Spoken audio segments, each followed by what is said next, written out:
Welcome back. All right, so I'm recording this during the second period of Boston San Jose, and I mean it's hockey all day, so I'm just gonna have to carve out time and do a news video for all you fine people on the internet, because I'm just doing the news slash preview for tomorrow now. Since it's like 12 hours of hockey today uninterrupted. At some point, my brain kind of just starts to zone out a little bit, and with the late games being what they are, it's probably contributing to that. All right, so news of the day at the top of the board. Kiefer Sherwood has set the National Hockey League record for hits. All he needed was one against the Rangers. He was an overachiever. Last I saw, he had 11. The record was 383, so the 384th hit broke the record. He is going to end up with like 450, 500 hits, something ridiculous. Really, in all honesty, Sherwood has been doing really, really well for Vancouver. I think he's one of the few players in Vancouver I haven't seen anybody trying to throw under the bus for the team's play. So, yeah, good on Sherwood, and I hope he's a Canuck for the remainder of his career. Missed calls. I wanted to talk about this a little bit. So I see this with media. I see it with fans too, where the missed calls get debated. And if you follow these reporters on social media for various teams, especially when they're against each other, you will see a differing opinion based on calls and non-calls. And I do my best on this channel to avoid that kind of thing where... And I do that too, even when I'm at a hockey game in person. I try to go, well, I mean, I'm a fan of the Canucks, but I mean, that's a legit penalty against them. Or, that was kind of a lucky penalty for the Canucks. They're going to have to be on really good behavior from here going forward or else. But yeah, it is really, really interesting.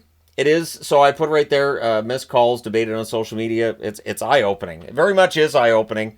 I see it on the channel too, where somebody will say, oh, this call was terrible. And then immediately there's a response of, yeah, but remember back in the second period when this call happened? It's very entertaining.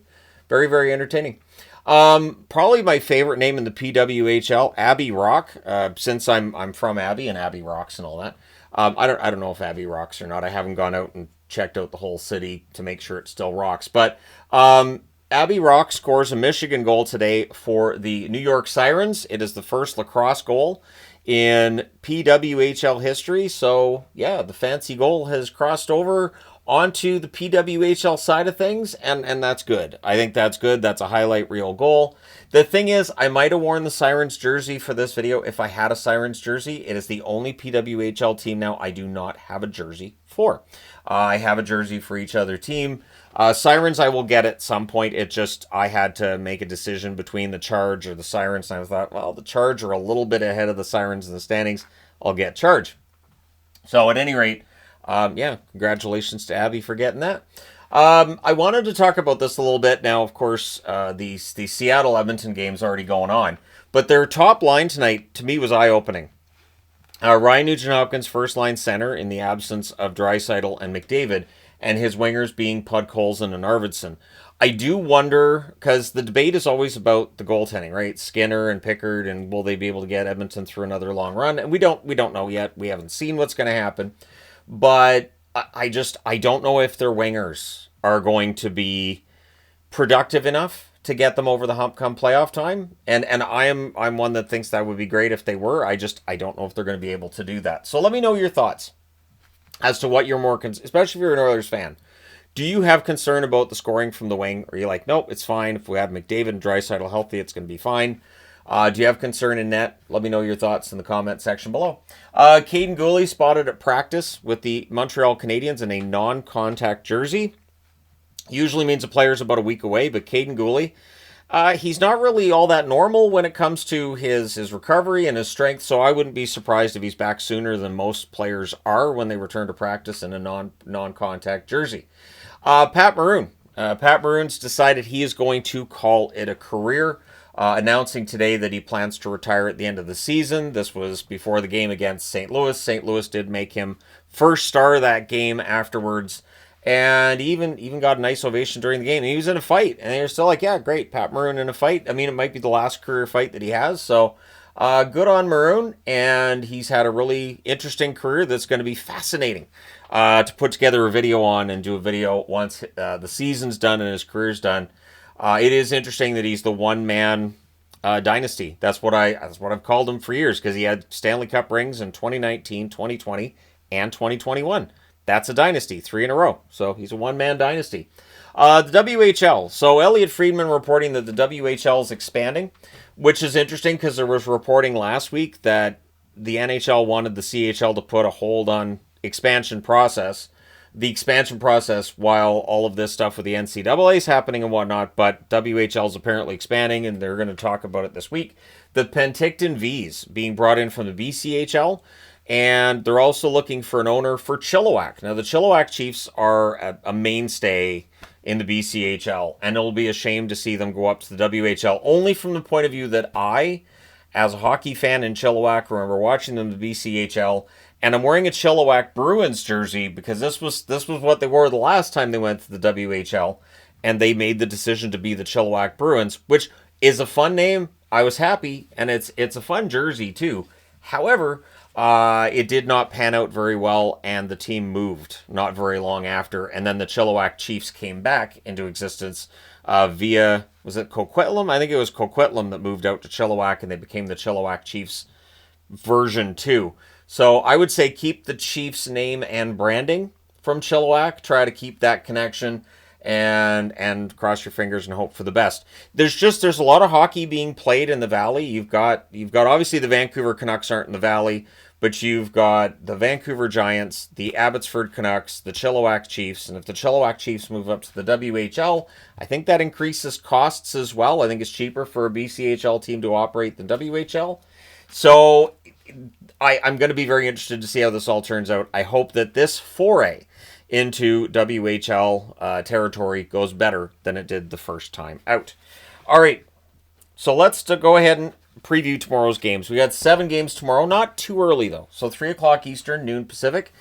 Philadelphia in Chicago against the Chicago Blackhawks. This doesn't have anything in terms of stakes. But you can watch Michkov against Bedard, so there's that. 28-34-9 record for Philadelphia, a 20-41-9 record for Chicago. Neither of these teams are going to the playoffs.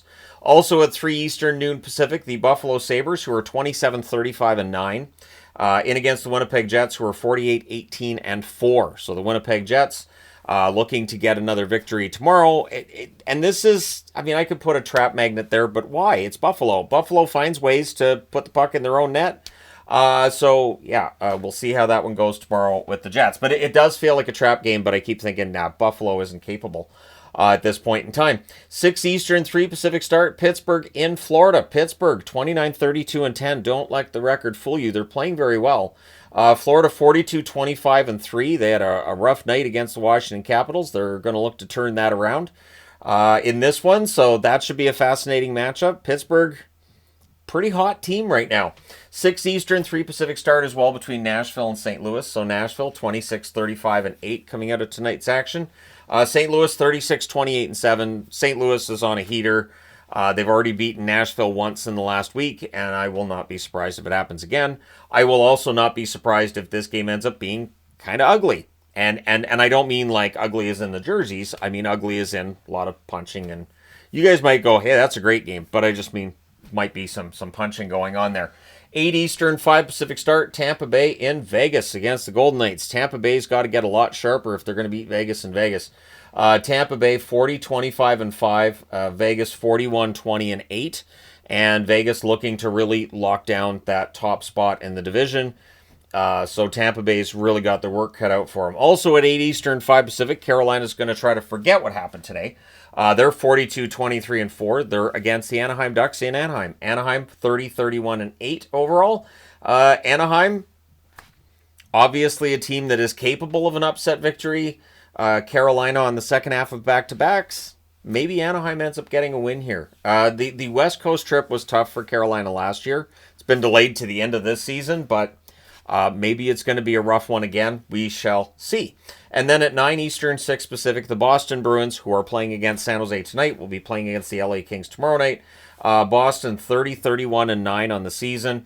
LA 38-21-9 on the season. And that Boston record does not include whatever the result will be in San Jose tonight. But keep in mind, the game against San Jose tonight started at 10:30 Eastern. So their next game is 22 and a half hours after the last one. And yeah, that's going to be tough. So let me know your picks in the comment section below. Let me know your thoughts in the comment section below as well. Don't forget to hit like and subscribe if you haven't done so already. Thank you guys so much for all your support. I will talk to you again soon.